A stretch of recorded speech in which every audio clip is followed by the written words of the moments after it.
Hoy en día hay mucha investigación alrededor del tema del estrés y de cuáles son los efectos que produce en nuestro cuerpo. Sabemos que el estrés está mediado por la hormona cortisol y cómo cuando hay un exceso de dicha hormona se pueden afectar diferentes sistemas del cuerpo y está relacionado con el aumento de la hipertensión, con el riesgo de infartos, con la inmunosupresión, es decir, que el cuerpo se vuelve más vulnerable a infecciones, se retrasa la cicatrización de las heridas, también hay afectaciones sobre el sistema digestivo, la alteración de la microbiota, la resistencia a la insulina, etcétera. Son muchísimos los efectos y esto cada vez la ciencia avanza más en estos descubrimientos y la gente es más consciente de cómo el estrés afecta a nuestro cuerpo. Pero también hay mucha desinformación en las personas que reciben o consumen todos estos temas de una manera superficial, porque muchos han llegado a la conclusión de que entonces la hormona cortisol es mala. Y eso es una equivocación. Todas las hormonas que están en nuestro cuerpo cumplen una función. Ninguna son ni malas ni buenas. Simplemente depende de que funcionen en equilibrio.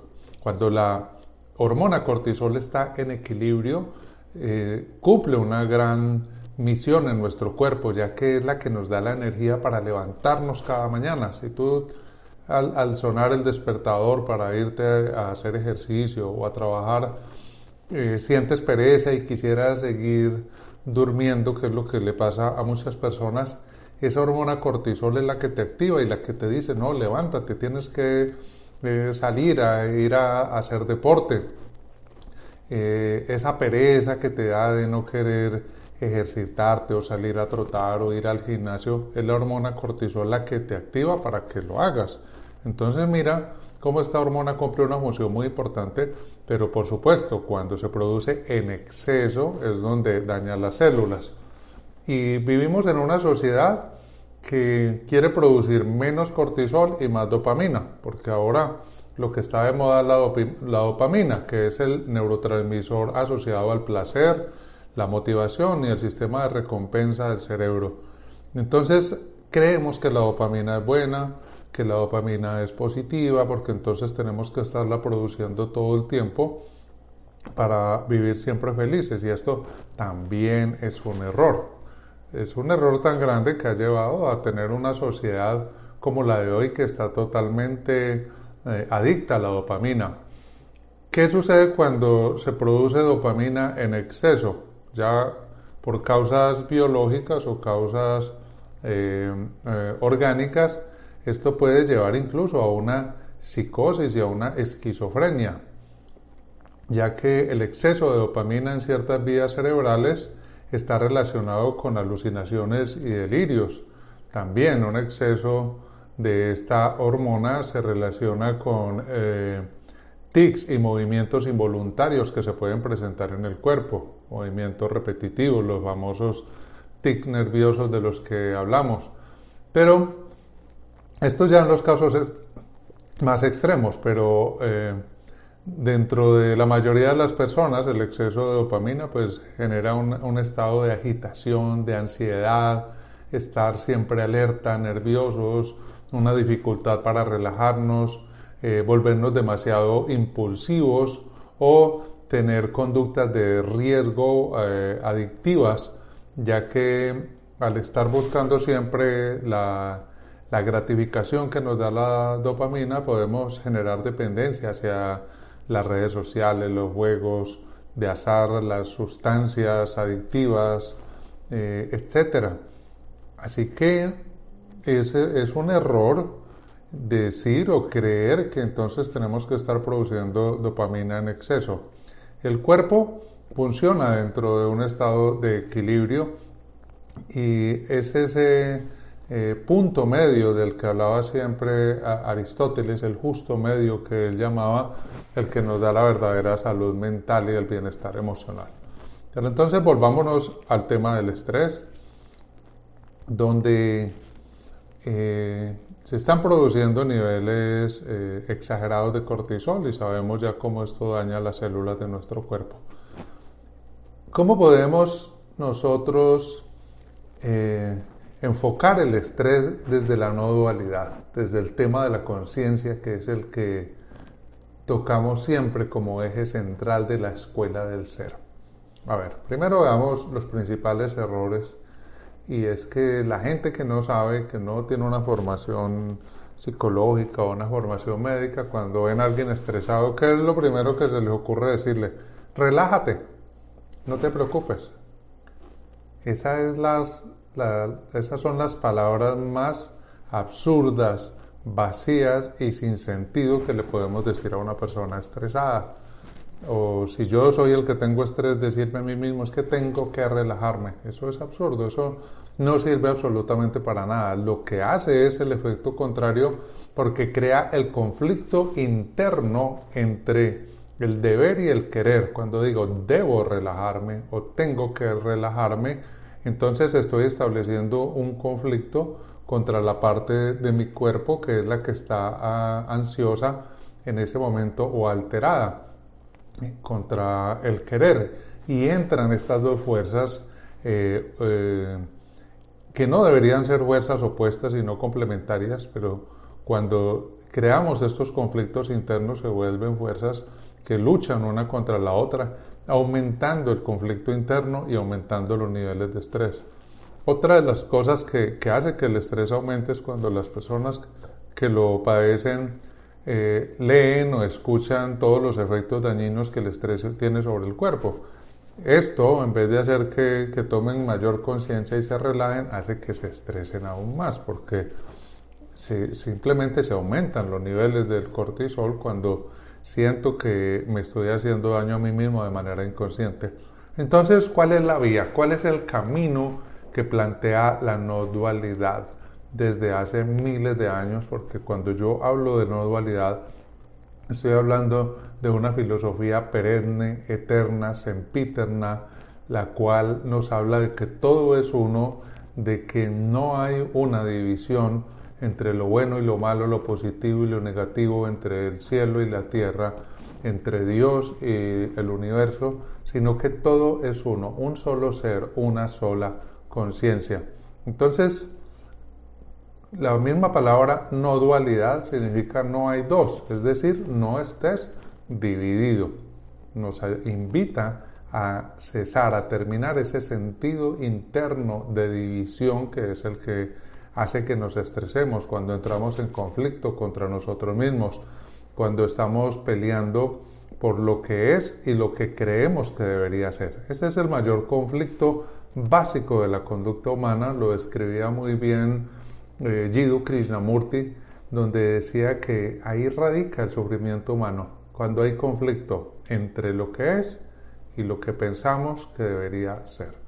Partamos de algo, lo que es, y aceptar lo que es la mayor fuente de integración, de sanación, de bienestar emocional y de conexión espiritual que podemos lograr. ¿Cómo aplicamos esto al tema del estrés? Pues cuando estamos estresados, en vez de tratar de huir de esa sensación, en vez de rechazarla, simplemente debemos aceptarla. Y algunos me dirán, pero ¿cómo así? Esto es ilógico, ¿cómo que voy a aceptar el estrés? Esto no tiene sentido.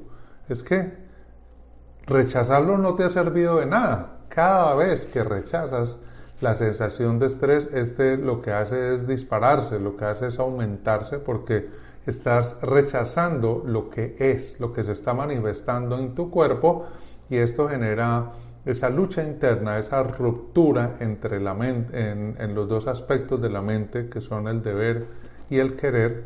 El deber es la norma y el querer es el deseo. Cuando estos dos aspectos entran en conflicto, entonces los niveles de estrés aumentan. Pero ¿cuál es la invitación? Y esto es algo que la ciencia ha avalado en las últimas décadas a través de diversos estudios que se han realizado en laboratorios.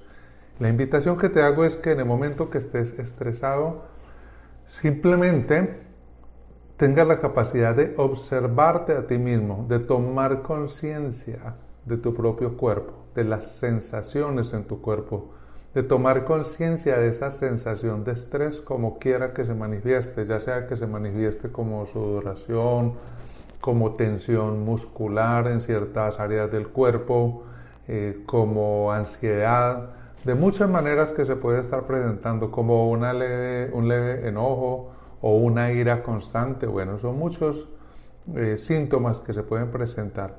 Y la invitación que te hago es a que observes esos síntomas, a que observes esa tensión en tu cuerpo, pero la vas a observar sin tratar de cambiarla ni modificarla. La vas a aceptar con una profunda aceptación. Es más, si te das cuenta que una parte de tu cuerpo está muy tensa, vas a respirar hondo y a medida que inhalas vas a tensionar aún más esa parte conscientemente. Antes estaba tensa de manera inconsciente. Ahora lo vas a hacer de forma consciente. ¿Por qué? ¿Qué sucede allí? Esta clave nos la enseñó hace mucho tiempo Carl Jung. Y él decía que cuando no somos conscientes de algo, todo lo que es inconsciente en nosotros termina gobernando nuestra vida. Y luego lo vamos a llamar destino. Entonces, cuando no somos conscientes del estrés, este está afectando continuamente nuestro cuerpo, bombardeando nuestras células y después, si nos enfermamos, vamos a decir que era el destino, que era el karma, es que yo soy muy de malas, etc. Pero no, es el producto de un proceso inconsciente que lo hemos venido trabajando a lo largo de muchos años. Y cuando eso que es inconsciente se vuelve consciente, se transforma inmediatamente y esos síntomas dañinos se reducen. Esto es científico. En la ciencia, dentro de la psicología, el enfoque cognitivo-conductual se conoce como el mindfulness, que significa atención plena y que te invita justamente a eso. No trates de cambiar nada, no trates de modificar nada, simplemente observa y acepta lo que es. Y entonces ahí se produce una paradoja, que es la siguiente: mientras más aceptas lo que es, eso más se transforma, porque en el momento en que lo haces consciente, en que lo observas conscientemente sin juzgar eso que está sucediendo, a partir de ahí se genera una transformación interna, porque emerge la conciencia, y la conciencia es paz, la conciencia es sanación, la conciencia es amarte y aceptarte a ti mismo, y mientras más nos amamos y más nos aceptamos, más nos transformamos. Así que es un cambio totalmente paradójico. Esto se practica desde hace miles de años, por ejemplo, en el budismo Zen, donde se invita a tener este cambio paradójico de no querer cambiar nada, simplemente de aceptar la realidad tal y como es. Y en ese momento, cuando aceptas lo que es, por ejemplo, el estrés, la ansiedad, entonces ya cesa ese conflicto interno entre el deber y el querer, entre lo que crees que debería ser y lo que realmente está sucediendo. Cuando ya no hay ese conflicto entre las dos polaridades de la mente, entonces surge la unidad, y cuando hay unidad hay paz. Eso es lo que significa no dualidad, es decir, no hay dualidad, no hay conflicto entre dos polos contrarios, solamente si no hay dualidad, ¿qué queda? Unidad, totalidad, plenitud, conciencia. Eso es lo que se va a manifestar a partir de ese momento. Así que es a lo que te invito. Empieza a observarte, a observar tu cuerpo, a observar tus pensamientos, a observar tus emociones. No trates de cambiar ni de modificar nada. Simplemente obsérvate a ti mismo sin juzgarte, con una profunda compasión hacia ti mismo, con una profunda aceptación, y vas a ver cómo todo tu mundo interno se transforma. Y esta es la clave número 1 para reducir el estrés.